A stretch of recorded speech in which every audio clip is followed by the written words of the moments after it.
Regional മുഫത്തിഷ് C കുഞ്ഞി മുഹമ്മദ് മുസ്ലിയാർ എടക്കുളം ദർസിൽ വന്നിട്ട് എന്നോട് നീ എൻ്റെ കൂടെ പോരെ, ഞാൻ സമസ്തയിലേക്ക് ചേളാരിയിലേക്ക് പോവാം, അവിടെ ചെന്നിട്ട് സമസ്തയിലൊക്കെ നിനക്കൊന്ന് കണ്ട് മനസ്സിലാക്കാൻ പരിചയപ്പെടാം, ഉസ്മാൻ സാഹിബിനെ ഞാൻ പരിചയപ്പെടുത്തി തരാം എന്നൊക്കെ പറഞ്ഞിട്ട് അദ്ദേഹം എന്നെ കൂട്ടിക്കൊണ്ടുവരും. അപ്പോൾ അതോടുകൂടി ഉസ്മാൻ സാഹിബിനെ കണ്ടു. ഉസ്മാൻ സാഹിബിൻ്റെ വീട്ടിൽ പോയി. സ്വാഭാവികമായി ഇബ്രാഹിം കരീം സാഹിബും അതിൻ്റെ കൂടെ ഉണ്ടായിരുന്നു. കാരണം ഈ ഖുർആൻ പരിഭാഷ അച്ചടിച്ചിരുന്നത് ക്രസൻറ്റ് പ്രസ്സിലാണ്. ക്രസൻറ്റ് പ്രസ്സിന് മേൽനോട്ടം വഹിക്കുന്നത് ഇബ്രാഹിം കരീം സാഹിബ്, ഉസ്മാൻ സാഹിബിൻ്റെ മൂത്ത മകൻ. അങ്ങനെ ഖുർആൻ പരിഭാഷ 1ഉം 2ഉം വാള്യം ഇറങ്ങി. 3ാം വാള്യം ഏകദേശം പ്രസിദ്ധീകരണത്തിന് അടുത്തപ്പോഴാണ് ഞാൻ വന്നതെന്ന് നേരത്തെ പറഞ്ഞല്ലോ. അപ്പോൾ അവർ ഓഫീസ് തുറന്ന് ഓഫീസിന് ഒരു മേൽനോട്ടം വഹിക്കാൻ ആളെ കിട്ടണമെന്ന് അന്വേഷിച്ചു കൊണ്ടിരിക്കുമ്പോഴാണ് ഞാൻ ലക്നൌവിൽ നിന്ന് തിരിച്ചു വരും. കോഴ്സ് പൂർത്തിയാക്കി. ഞാൻ ലക്നൌവിൽ പോയിട്ടുണ്ട്. കോഴ്സ് എപ്പോഴാണ് പൂർത്തിയായി വന്നിട്ടുണ്ട് തുടങ്ങിയ വിവരങ്ങളൊക്കെ ഇബ്രാഹിം കരീം സാഹിബിൻ്റെ അടുത്തുണ്ട്. കൂടുതൽ സഹായകമായ ഒരു ഘടകമായിരുന്നു. അവരുടെ ഒരു അഡ്വൈസറായിരുന്നു, ഉപദേഷ്ടാവായിരുന്നു കെ കെ ഹസരത്ത് എൻ്റെ ഉസ്താദുമാണ്. കെ ഹസരത്ത് എൻ്റെ ബാപ്പാൻ്റെ അടുത്ത സ്നേഹിതനുമാണ്. അതെല്ലാം കൂടി അങ്ങോട്ടും ഇങ്ങോട്ടൊക്കെ ഉപയോഗപ്പെടുത്തിയിട്ട് അവർ ആ സമ്മതം ഒപ്പിച്ചു എന്ന് ചുരുക്കം. അങ്ങനെ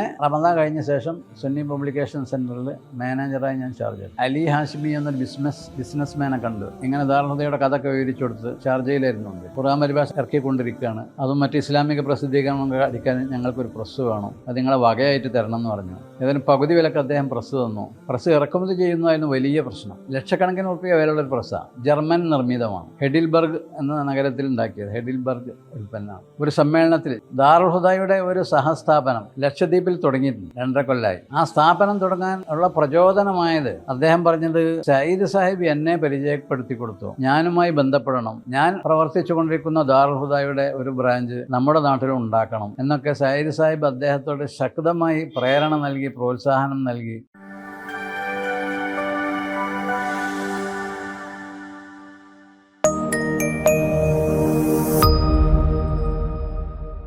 അപ്പോൾ ഈ സുന്നി പബ്ലിക്കേഷൻ സെൻറ്റർ ചേളാരിയിലാണ് പ്രവർത്തിച്ചിരുന്നത്. ഇങ്ങനെ ഒരു മൊയിലേരായിരുന്നു ഞാൻ എങ്ങനെ സുന്നി പബ്ലിക്കേഷൻ സെൻറ്ററിൽ എത്തി എന്നുള്ളൊരു സംശയം ചിലർ പ്രകടിപ്പിച്ചു. പബ്ലിക്കേഷനായിട്ട് നമുക്ക് ബന്ധമൊന്നുമില്ല. അന്ന് നിലവിലുണ്ടായിരുന്ന സുന്നി ടൈംസിൽ ചില ലേഖനങ്ങൾ എഴുതിയിരുന്നു എന്നൊരു വസ്തുതയാണ്. അത് നേരത്തെ നമ്മൾ അനുസ്മരിച്ചിട്ടുണ്ട്. അപ്പോൾ ഈ സുന്നി പബ്ലിക്കേഷൻ സെൻറ്റർ ഞാൻ ലക്നൌവിൽ നിന്ന് വരുമ്പോഴേക്ക് എന്നെ മാർക്ക് ചെയ്ത് എന്നെ അവിടെ നിയമിക്കാനുള്ള സാഹചര്യങ്ങളൊക്കെ ഒരുങ്ങിയതിന് ഒരു പശ്ചാത്തലം ഉണ്ടായിരുന്നു. 1970 ചേളാരിയിലെ പഴയ സമസ്ത ബിൽഡിംഗ് ഉദ്ഘാടനം ചെയ്ത് നാം അനുസ്മരിച്ചല്ലോ. ആ ഉദ്ഘാടന ചടങ്ങിൽ ഞാൻ സംബന്ധിച്ചിട്ടുണ്ടായിരുന്നു. അത് കഴിഞ്ഞ് ഏകദേശം ഒരു 6-8 മാസങ്ങൾ കഴിഞ്ഞപ്പോഴാണ് ഞാൻ സമസ്താലയം സന്ദർശിക്കാൻ വേണ്ടി മാത്രമായി ഒരു VIP-യുടെ നേതൃത്വത്തിൽ അവിടെ എത്തുന്നത്. അത് നേരത്തെ സൂചിപ്പിച്ചിട്ടുണ്ട്. അതായത് സമസ്ത മുഷാവറയുടെ പ്രസിഡൻ്റായിരുന്ന കോയക്കുട്ടി മുസ്ലിയാർ, ആനക്കര കോയക്കുട്ടി മുസ്ലിയാരുടെ സഹോദരൻ സി കുഞ്ഞി മുഹമ്മദ് മുസ്ലിയാർ സമസ്ത കേരള ഇസ്ലാം മത വിദ്യാഭ്യാസ ബോർഡിൻ്റെ റീജിയണൽ മുഫത്തിഷ് ആയിരുന്നു. 1971 72 പകുതി മുക്കാൽ ഭാഗവും ഞാൻ എടക്കുളം ദർസിലെ വിദ്യാർത്ഥിയായിരുന്നു. ഉസ്താദ് CH ഐദ്രോസ് മുസ്ലിയാരുടെ. അതും നേരത്തെ അനുസ്മരിച്ചിട്ടുണ്ട്. ആ കാലത്താണ് ഈ 71 മധ്യത്തിൽ ഏകദേശം 70 സെപ്റ്റംബറിൽ സമസ്താലയം ഉദ്ഘാടനം ചെയ്യപ്പെട്ടു. ഏകദേശം 71 മെയ്യിലാണെന്നാണ് എൻ്റെ ധാരണ. അന്നാണ് റീജിയണൽ മുഫത്തിഷ് സി കുഞ്ഞി മുഹമ്മദ് മുസ്ലിയാർ എടക്കുളം ദർസിൽ വന്നിട്ട് എന്നോട് നീ എൻ്റെ കൂടെ പോരെ, ഞാൻ സമസ്തയിലേക്ക് ചേളാരിയിലേക്ക് പോവാം, അവിടെ ചെന്നിട്ട് സമസ്തയിലൊക്കെ നിനക്കൊന്ന് കണ്ട് മനസ്സിലാക്കാൻ പരിചയപ്പെടാം, ഉസ്മാൻ സാഹിബിനെ ഞാൻ പരിചയപ്പെടുത്തി തരാം എന്നൊക്കെ പറഞ്ഞിട്ട് അദ്ദേഹം എന്നെ കൂട്ടിക്കൊണ്ടുവരുന്നു. അപ്പോൾ അതോടുകൂടി ഉസ്മാൻ സാഹിബിനെ കണ്ടു. ഉസ്മാൻ സാഹിബിൻ്റെ വീട്ടിൽ പോയി. ഉസ്മാൻ സാഹിബിൻ്റെ മക്കളുമായി പരിചയപ്പെട്ടു. അങ്ങനെ ഒരു പുതിയ ബന്ധം അതിന് അടിത്തറ പാകപ്പെട്ടിരുന്നു. അപ്പോൾ ഉസ്മാൻ സാഹിബിൻ്റെ 3 ആൺമക്കളുണ്ട്. 3 ആളുകളുമായി നമ്മളടുത്ത് ബന്ധപ്പെട്ടു. മൂത്ത ആൾ ഇബ്രാഹിം കരീം എന്നാണ്. അദ്ദേഹം കുറച്ച് പള്ളി ദർസിലൊക്കെ പഠിച്ചിട്ടുണ്ട്. അദ്ദേഹത്തിൻ്റെ നേരെ അനുജനാണ് ഡോക്ടർ NAM അബ്ദുൽ ഖാദിർ. അദ്ദേഹത്തിൻ്റെയും താഴെയുള്ള അനുജനാണ് ഖാസിം മുനീർ. ഈ 3 ആളുമായി അടുത്ത ബന്ധമുണ്ട്. ഇബ്രാഹിം കരീം സാഹിബായിട്ട് കൂടുതൽ അടുത്ത ബന്ധമുണ്ട്. സാഹിത്യപരമായ ചർച്ചകളും പ്രസാധന രംഗത്തുള്ള വിഷയങ്ങളൊക്കെ നേരത്തെ ഞങ്ങൾ ചർച്ച ചെയ്യാറുണ്ട്. കാരണം പല പ്രസിദ്ധീകരണങ്ങളും അച്ചടിക്കാൻ ക്രസൻറ്റ് പ്രസ്സിൽ കൊണ്ടുവരും. ക്രസൻറ്റ് പ്രസ് ഉസ്മാൻ സാഹിബിൻ്റെ പ്രസ് നേരത്തെ നമ്മൾ പറഞ്ഞതാണത്. അതിന് മേൽനോട്ടം വഹിച്ചിരുന്നത് മൂത്ത മകനായ ഇബ്രാഹിം കരീമാണ്. അപ്പോൾ അദ്ദേഹം ഞങ്ങൾ തമ്മിലുള്ള ബന്ധം വെച്ച് സുന്നി പബ്ലിക്കേഷൻ സെൻറ്ററിന് നേതൃത്വം നൽകുന്ന UAE അൽ ഐനിലെ സുന്നി യൂത്ത് സെൻറ്റർ, അതിൻ്റെ നേതാക്കളുമായി അദ്ദേഹം ഇടപഴകേണ്ടി വന്നു. കാരണം അവരിങ്ങനെ ഖുർആൻ പരിഭാഷ പ്രസിദ്ധീകരിക്കാൻ ചേളാരിയിൽ ഒരു ഓഫീസ് അന്വേഷിക്കാൻ തുടങ്ങി. അങ്ങനെയാണ് 1969 ആണെന്നാണ് എൻ്റെ ഓർമ്മ സുന്നി പബ്ലിക്കേഷൻ സെൻറ്റർ അവിടെ തുടക്കം കുറിക്കപ്പെട്ടത്. സ്വാഭാവികമായി ഇബ്രാഹിം കരീം സാഹിബും അതിൻ്റെ കൂടെ ഉണ്ടായിരുന്നു. കാരണം ഈ ഖുർആൻ പരിഭാഷ അച്ചടിച്ചിരുന്നത് ക്രസൻറ്റ് പ്രസ്സിലാണ്. ക്രസൻറ്റ് പ്രസ്സിന് മേൽനോട്ടം വഹിക്കുന്നത് ഇബ്രാഹിം കരീം സാഹിബ്, ഉസ്മാൻ സാഹിബിൻ്റെ മൂത്ത മകൻ. അങ്ങനെ ഖുർആൻ പരിഭാഷ 1ഉം 2ഉം വാള്യം ഇറങ്ങി. 3ാം വാള്യം ഏകദേശം പ്രസിദ്ധീകരണത്തിന് അടുത്തപ്പോഴാണ് ഞാൻ വന്നതെന്ന് നേരത്തെ പറഞ്ഞല്ലോ. അപ്പോൾ അവർ ഓഫീസ് തുറന്ന് ഓഫീസിന് ഒരു മേൽനോട്ടം വഹിക്കാൻ ആളെ കിട്ടണമെന്ന് അന്വേഷിച്ചു കൊണ്ടിരിക്കുമ്പോഴാണ് ഞാൻ ലക്നൗവിൽ നിന്ന് തിരിച്ചു വരുന്നത്. കോഴ്സ് പൂർത്തിയാക്കി. ഞാൻ ലക്നൗവിൽ പോയിട്ടുണ്ട്. കോഴ്സ് എപ്പോഴാണ് പൂർത്തിയായി വന്നിട്ടുണ്ട് തുടങ്ങിയ വിവരങ്ങളൊക്കെ ഇബ്രാഹിം കരീം സാഹിബിൻ്റെ അടുത്തുണ്ട്. അപ്പം ഞാൻ നാട്ടിലെത്തുന്നതിന് മുൻപ് തന്നെ, അല്പം മുമ്പ് തന്നെ അദ്ദേഹം ഉത്തരവാദപ്പെട്ടവർക്ക് ഈ മെസ്സേജ് കൈമാറിയിരുന്നു. നമ്മൾ SPCക്ക് അഥവാ സുന്നി പബ്ലിക്കേഷൻ സെൻറ്ററിനൊരു മാനേജർ വേണമെന്ന് ആലോചിച്ചിരുന്നല്ലോ. അതിന് പറ്റിയ ഒരാൾ എന്ന് അദ്ദേഹം പരിചയപ്പെടുത്തി. പറ്റില്ലെന്ന് ആവില്ല. ഏതായാലും ഞാൻ വരാൻ കാത്തിരുന്ന് ഞാൻ വന്ന ഉടനെ തന്നെ അവരുടെ പ്രതിനിധികൾ നമ്മളെ ബന്ധപ്പെട്ട്, അപ്പോൾ നമ്മുടെ കുടുംബ സാമൂഹിക പ്രാദേശിക പശ്ചാത്തലമൊക്കെ വെച്ച് നോക്കിയാൽ ഒരു ദർസി ഖിദ്മത്ത് അല്ലാത്ത വേറൊരു ഖിദ്മത്ത് കുടുംബവും സമൂഹവും ഒന്നും ഉൾക്കൊള്ളാത്തൊരവസ്ഥയാണ്. ജാമ്യയിൽ നിന്ന് പഠിച്ച് പാസ്സായി, പിന്നെ കഴിഞ്ഞിട്ട് ലക്നൗവിൽ പോയി പഠിച്ച് പാസ്സായി, പിന്നെ വേറെ വഴിക്ക് പോകാമെന്ന് പറഞ്ഞാൽ അത് പൊതുവിൽ ബന്ധപ്പെട്ട് ഉൾക്കൊള്ളാൻ കഴിയാത്തൊരവസ്ഥയായിരുന്നു. അപ്പോൾ അവർ ഈ പ്രപ്പോസലുമായി വന്നപ്പോൾ ഇബ്രാഹിം കരീം സാഹിബ്, പിന്നെ അന്ന് അലയൻസ് സുന്നി യൂത്ത് സെൻറ്ററിൻ്റെ ജനറൽ സെക്രട്ടറി ആയിരുന്ന കയ്പമംഗലം PA സെയ്ദ് മുഹമ്മദ് സാഹിബ്, പിന്നെ ഇബ്രാഹിം കരീം സാഹിബിൻ്റെ അളിയനായ ഒരു ഉസ്മാൻ ഹാജി തുടങ്ങിയവരൊക്കെയാണ് അന്ന് എന്നെ സമീപിച്ചത്. ഞാൻ പറഞ്ഞു, ഇങ്ങനെ പഠനം കഴിഞ്ഞ് വന്നു, ഇനിയിപ്പോൾ എവിടെയെങ്കിലും ഒരു അധ്യാപന സേവനം ആണ് സാധാരണഗതിയിൽ നമ്മൾ പ്രതീക്ഷിക്കേണ്ട മേഖല. അപ്പോൾ അതൊന്നും അല്ലാത്ത അങ്ങനെ ഓഫീസിലിരിക്കുന്ന പണി പറഞ്ഞാൽ ഉസ്താദന്മാർ മാതാപിതാക്കൾ ബന്ധപ്പെട്ടവരൊന്നും അങ്ങനെ ഉൾക്കൊള്ളുന്നൊരു സാഹചര്യം അല്ല ഉള്ളത്. അപ്പോൾ അവരോടൊക്കെ നിങ്ങൾ സമ്മതം വാങ്ങിയാൽ ഇൻഷാ അല്ലാഹ് നമുക്ക് ചെയ്യാം, കുഴപ്പമൊന്നുമില്ല എന്ന് പറഞ്ഞു. അങ്ങനെ അവർ പല ആളുകളും മുഖേന ഈ പറയപ്പെട്ട ആളുകളോടൊക്കെ, മാതാപിതാക്കളോട് അതുപോലെ ഉസ്താദന്മാരോട് ബന്ധപ്പെട്ടവരോടൊക്കെ സമ്മതം ചോദിച്ച് വാങ്ങി. അതിന് കൂടുതൽ സഹായകമായൊരു ഘടകമായിരുന്നു, അവരുടെ ഒരു അഡ്വൈസറായിരുന്നു, ഉപദേഷ്ടാവായിരുന്നു KK ഹസ്രത്ത്. KK ഹസ്രത്ത് എൻ്റെ ഉസ്താദുമാണ്. KK ഹസ്രത്ത് എൻ്റെ ബാപ്പാൻ്റെ അടുത്ത സ്നേഹിതനുമാണ്. അതെല്ലാം കൂടി അങ്ങോട്ടും ഇങ്ങോട്ടൊക്കെ ഉപയോഗപ്പെടുത്തിയിട്ട് അവരാ സമ്മതം ഒപ്പിച്ചു എന്ന് ചുരുക്കം. അങ്ങനെ റമദാൻ കഴിഞ്ഞ ശേഷം സുന്നി പബ്ലിക്കേഷൻ സെൻറ്ററിൽ മാനേജറായി ഞാൻ ചാർജ് എടുത്തു. അങ്ങനെ ബിൽഡിങ്ങിലാണ്, വാടക റൂമിലാണ് ഓഫീസ്. രാത്രി ഉറങ്ങൽ കഴിച്ചുകൂട്ടൽ സമസ്ഥാലയത്തിലാണ്. ധാരാളം വിശാലമായ സൗകര്യം ഉണ്ടാവും. അന്ന് ഇബ്രാഹിം പുത്തൂരും പലപ്പോഴും അവിടെയാണ് താമസിക്കുക. മൂപ്പരെ വീട് ഏകദേശം അതിൻ്റെ അടുത്താണ്. അപ്പോൾ മൂപ്പർക്ക് ഒരു മനസ്സിണങ്ങിയ കേന്ദ്രം എന്ന നിലക്ക് സമസ്ഥാലയത്തിലാണ് പലപ്പോഴും ഉണ്ടാകും. അദ്ദേഹം ഉണ്ടാവും പലപ്പോഴും അവിടെ. അങ്ങനെ ഞങ്ങൾ നേരത്തെ പരിചയക്കാരാണ്. അപ്പോൾ സൗഹൃദത്തിൽ അവിടെ കഴിഞ്ഞു കൂടാനോ അവസരമെങ്കിൽ വേറെയും ക്രസൻറ്റ് ബോഡി മദ്രസയിലെ ഉസ്താദന്മാരും അധ്യാപകന്മാരും ഒക്കെ ഉണ്ടായിരുന്നു. പ്രത്യേകിച്ച് PK മുഹമ്മദ് സാഹിബ് മാനേജർ, അന്ന് അദ്ദേഹം അവിടെ മാനേജറാണ്. അദ്ദേഹം നമ്മൾ വളരെ പഴയ സുഹൃത്താണ്. ഇപ്പോഴും ആ സൗഹൃദത്തിന് കുഴപ്പമൊന്നുമില്ല, കോട്ടം തട്ടാതെ. ഇന്ന് അദ്ദേഹം ദാറുൽ എക്സിക്യൂട്ടീവ് കമ്മിറ്റിയിൽ മെമ്പറാണ്. മറ്റു പല മേഖലകളിൽ ഞങ്ങൾ ഒന്നിച്ച് ചിന്തിക്കുന്നു, പ്രവർത്തിക്കുന്നു, കാണുന്നു, ഇടപഴകുന്നു, ആശയ കൈമാറ്റങ്ങൾ നടക്കുന്നു. അപ്പോൾ അത് പതിറ്റാണ്ടുകൾ, അരനൂറ്റാണ്ടിലേറെ പഴക്കമുള്ള ബന്ധമാണ്. അപ്പം അങ്ങനെയുള്ള ആ സാഹചര്യത്തിലാണ് ചേളാരിയിൽ കഴിഞ്ഞുകൂടിയിരുന്നത്. അപ്പോൾ സമസ്തയിലായതുകൊണ്ട് തന്നെ നേതാക്കന്മാർ പലരും അവിടെ വരുമ്പോൾ അവരെ കാണാനും അവരുമായി ആശയവിനിമയം നടത്താനും അവസരങ്ങളുണ്ടാവും. നമ്മളും തന്നെ സുന്നി മഹൽ ഫെഡറേഷൻ്റെ നേതാക്കളോടൊപ്പം ദാറുൽ ഹുദ എന്ന ഈ ആശയം ഗർഭത്തിലായിരുന്നപ്പോൾ അതിൻ്റെ കൂടെ രാത്രിയും പകലും പല രീതിയിലും ഭാവഭാവങ്ങളിലുമൊക്കെ കൂടെ സഞ്ചരിച്ചിരുന്ന ഒരു സാഹചര്യമാണ്. ഇങ്ങനെയൊക്കെയാണ് അത് മധുരതരമായ ഒരു കാലഘട്ടമായി കഴിഞ്ഞു പോയത്. സുന്നി പബ്ലിക്കേഷൻ സെൻറ്ററിലായിരുന്നപ്പോൾ തന്നെ നേരത്തെ സൂചിപ്പിച്ചതുപോലെ ക്രസൻറ്റ് ബോഡി മദ്രസയിലെ കുട്ടികൾക്ക് ഞായറാഴ്ചകളിലെ മറ്റു ഒഴിവു സമയങ്ങളിലൊക്കെ പ്രത്യേക ക്ലാസ്സുകളുണ്ടാവും.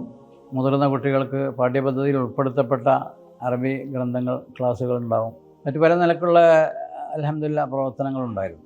അതിൻ്റെ ഒരു ഗതിമാറ്റമായിരുന്നു 1986 ജൂൺ 25 ദാറുൽ ഹുദയിൽ പഠനം തുടക്കം കുറിക്കപ്പെട്ടു.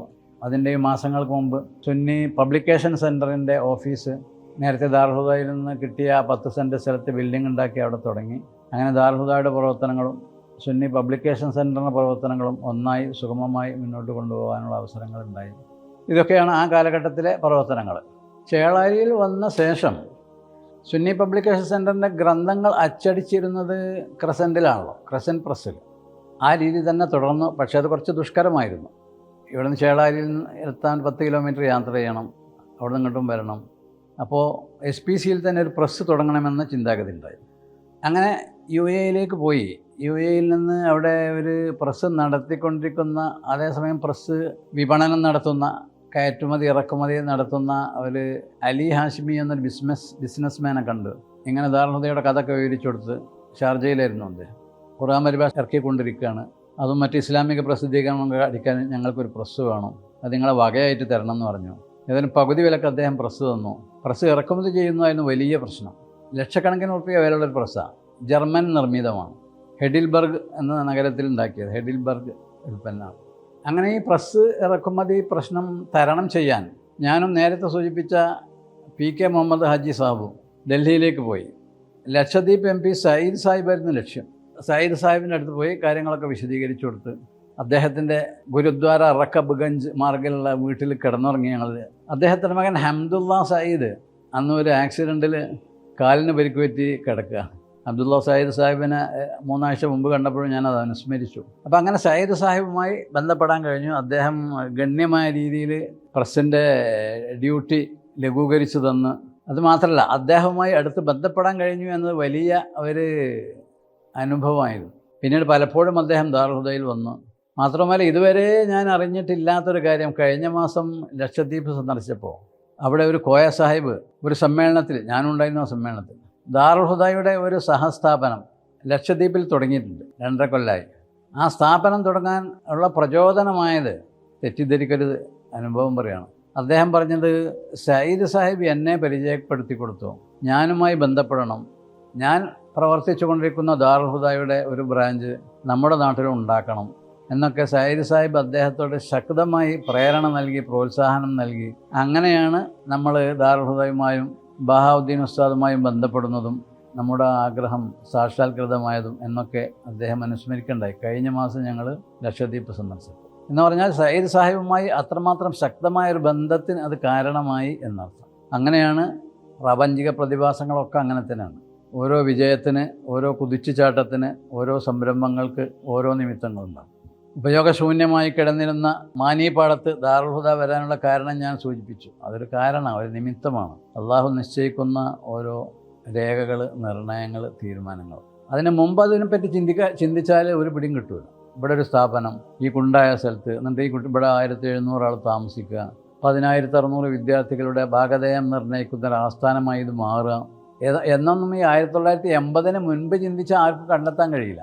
പിന്നീട് അവിശ്വസനീയമായൊരു വസ്തുതയായി ചരിത്രത്തിൽ പരിണമിച്ചു കഴിഞ്ഞിട്ടുണ്ടായി. അങ്ങനെയാണ് സയ്യിദ് സാഹിബുമായുള്ള ബന്ധം. ആ ബന്ധം ലക്ഷദ്വീപിൽ ദാറുൽ ഹുദയുമായുള്ള കണക്ഷൻ ഉണ്ടാക്കണമെന്ന അദ്ദേഹത്തിൻ്റെ താല്പര്യം. അവിടെ 9 ദ്വീപുകളിൽ നിന്നുള്ള വിദ്യാർത്ഥികൾ പഠിച്ചുകൊണ്ടിരിക്കുന്നത് നമ്മൾ പോയപ്പോൾ മനസ്സിലായത്. മാത്രമല്ല കുട്ടികളൊക്കെ വളരെ സമർത്ഥരാണ്. മുഴുവൻ സമയവും പഠനത്തിലും അനുബന്ധ കാര്യങ്ങളുമായി വിനിയോഗിച്ചു കൊണ്ടിരിക്കുന്ന, ദാറുൽ ഹുദയിലും സഹസ്ഥാപനങ്ങളൊക്കെ മാസത്തിലൊരിക്കൽ നാട്ടിൽ പോകും കുട്ടികൾ. ഇവിടെ അതില്ല. 4 മാസം 6 മാസമൊക്കെ ആയിട്ട് നാട്ടിൽ പോകും. സമയം അത്രയും അവർ പഠിക്കാൻ വേണ്ടി, പഠനവുമായി ബന്ധപ്പെട്ട കാര്യങ്ങൾക്ക് വേണ്ടി വിനിയോഗിച്ചുകൊണ്ടിരിക്കുക. അങ്ങനെയാണ് ദാറുൽ ഹുദയും അനുബന്ധ സംരംഭങ്ങളും ദാറുൽ ഹുദയുടെ ഓരോ ഉദ്യമങ്ങളും രൂപപ്പെട്ടുകൊണ്ടിരിക്കുന്നതും സമൂഹം അതിൽ നിന്ന് നാനാവിധമായ ഗുണവശങ്ങൾ ഉപയോഗപ്പെടുത്തിക്കൊണ്ടിരിക്കുന്നു. അപ്പോൾ അൽഹംദുലില്ലാഹ് അങ്ങനെ ദാറുൽ ഹുദയുമായുള്ള പാർശ്വബന്ധങ്ങൾ, സയ്യിദ് സാഹിബിൻ്റെ ഉള്ള ബന്ധം ഉദാഹരണമായി ഞാൻ പറഞ്ഞതാണ്. അങ്ങനെ പലരുമായും പല നിലക്കും ബന്ധപ്പെടുമ്പോൾ അതിൻ്റെ പല ഗുണവശങ്ങളും നമുക്ക് കാണാൻ കഴിയും. ബഹ്റൈനിൽ ചെന്നൊരു അറബിയോട് ദാറുൽ ഹുദയെയും സഹസ്ഥാപനങ്ങളെയും സംബന്ധിച്ച് പറഞ്ഞപ്പോൾ അയാൾ പറഞ്ഞു, എന്നാൽ ഞങ്ങളെ ബഹ്റൈനിൽ ഒരു സഹസ്ഥാപനം ഉണ്ടാക്കണം. അത് ഉണ്ടാക്കാൻ പറ്റില്ല എന്ന് പറയാൻ കഴിയില്ലോ. ഞാൻ തൽക്കാലം പറഞ്ഞു, ബസറയിലേക്ക് ഈത്തപ്പഴം കയറ്റാറില്ല, അത് നിങ്ങൾ തന്നെ ഉണ്ടാക്കിയാൽ മതി എന്ന് പറഞ്ഞ് രക്ഷപ്പെടുക ചെയ്തത്. പക്ഷേ പിൽക്കാലത്ത് നമ്മുടെ പല സഹോദരന്മാരും ആവശ്യപ്പെട്ട് തുടങ്ങിയിട്ടുണ്ട്. ഗൾഫ് രാജ്യങ്ങളിലൊക്കെ അവരവരുടെ മക്കളെയും ബന്ധപ്പെട്ടവരെയൊക്കെ പഠിപ്പിക്കാനും ആ പഠനം തുടർന്ന് ഉപരിമേഖലകളിലേക്ക് വരാനുമൊക്കെ സഹായകമാം വിധം ദാറുൽ ഹുദയുടെ സഹസ്ഥാപനം GCC കൺട്രീസിൽ എവിടെയെങ്കിലും ഒരിടത്തെങ്കിലും ആദ്യമായി ഉണ്ടാകണം. പിന്നെ അതിങ്ങനെ ഇൻക്രീസായി വന്നുകൊണ്ടിരിക്കും. അങ്ങനെയാണ് ദാറുൽ ഹുദ ബന്ധങ്ങൾ. ആയിരക്കണക്കിന് വശങ്ങളിലൂടെ, മുഖങ്ങളിലൂടെ, മേഖലകളിലൂടെ ബന്ധങ്ങൾ വളർന്ന് വികസിച്ചുകൊണ്ടിരിക്കും. പറഞ്ഞറിയിക്കാൻ കഴിയില്ല. അപ്പോൾ ഉദാഹരണമായി അയർലൻഡിൽ പോയിരുന്നു ഞാൻ 1 മാസം മുമ്പ്, 2 മാസം, സുമാർ 2 മാസം. അവിടെ ഇസ്ലാമിക് സെൻ്റർ ഉണ്ട്. ഗൾഫ് രാജ്യങ്ങളിൽ പല പ്രമുഖരായ ആളുകളുടെയും സഹായ സഹകരണങ്ങളുടെയും പ്രവർത്തിച്ചുകൊണ്ടിരിക്കും. Ireland Islamic centre. അവരുമായി നമ്മളെ സ്ഥാപനത്തെ പരിചയപ്പെടുത്തി കൊടുത്തു. അവിടെ ഒരു ജുമാക്ക് പങ്കെടുത്തു. ജുമാൻ്റെ ശേഷം അവിടുത്തെ ഇമാമ് നമ്മളോട് പ്രസംഗിക്കാൻ പറഞ്ഞു, പ്രസംഗിച്ചു. ഇസ്ലാമിക് സെൻ്ററിൻ്റെ വക നമുക്ക് ലക്ഷക്കണക്കിന് ഉറുപ്പിക വിലയുള്ള ഗ്രന്ഥങ്ങൾ അവർ സംഭാവനയായിട്ട് തന്നു. ഒരു ബന്ധവുമില്ലല്ലോ. അയർലൻഡിൽ ഞാൻ ആദ്യം പോവുകയാണ്. ആ മൊയ്ലിയരെ ഹുസൈൻ മുഹമ്മദ് ഹലാവ എന്നാണ് അദ്ദേഹത്തിൻ്റെ പേര്. അദ്ദേഹമാണ് അവിടുത്തെ ചീഫ് ഇമാമും മുഫ്തിയും ഉപദേഷ്ടാവും. അദ്ദേഹവുമായി സംസാരിച്ചു. കാര്യങ്ങളൊക്കെ മനസ്സിലാക്കിയപ്പോൾ അദ്ദേഹം നമ്മളോട് ഇങ്ങോട്ട് പറഞ്ഞു ഹ്യൂമാനിറ്റീസ് നിങ്ങൾ സംസാരിക്കണം. അപ്പോൾ അതിൻ്റെ പരിണതിയായി സംഭവിച്ചാണ് ഇപ്പോൾ ഞാൻ പറഞ്ഞത്. ലക്ഷക്കണക്കിന് ഉറുപ്പിക വിലയുള്ള ഗ്രന്ഥം അവരുടെ വക നമുക്ക് കിട്ടി. ഇങ്ങനെയാണ് നമ്മുടെ ബന്ധങ്ങൾ സംക്രമിക്കുന്നതും വ്യാപിക്കുന്നതും മറ്റുള്ളവരിലേക്ക് ചെന്നെത്തി അവരുടെ സഹായങ്ങളും സഹകരണങ്ങളും സന്മനസ്സുകളും ദ്വാകളുമൊക്കെ ലഭിച്ചുകൊണ്ടിരിക്കും. അതാണ് ഇസ്ലാമിക പരിപ്രേക്ഷ്യം. നല്ല കാര്യങ്ങൾക്ക് പരസ്പരം സഹായിക്കുക, നല്ലതല്ലാത്ത കാര്യങ്ങൾക്ക് സഹായിക്കുകയും സഹകരിക്കുകയും ചെയ്യാതിരിക്കുക. ഈ വഴിയിലൂടെ മുന്നോട്ട് പോകുമ്പോൾ നാനാവിധത്തിലുള്ള ഗുണവശങ്ങൾ ലഭ്യമായിക്കൊണ്ടിരിക്കുന്നു. അങ്ങനെയാണ് ഇതുവരെ നമ്മൾ പറഞ്ഞ വിധത്തിലുള്ള ബന്ധങ്ങളൊക്കെ ഉണ്ടായത്. അള്ളാഹു ഇത്തരം ബന്ധങ്ങളിലൂടെ നമ്മുടെ ഉദ്ദേശ ലക്ഷ്യങ്ങളിലൂടെ മുന്നോട്ട് പോകാൻ അള്ളാഹു തൗഫീഖ് നൽകുമാറാകട്ടെ. അസ്സലാമു അലൈക്കും.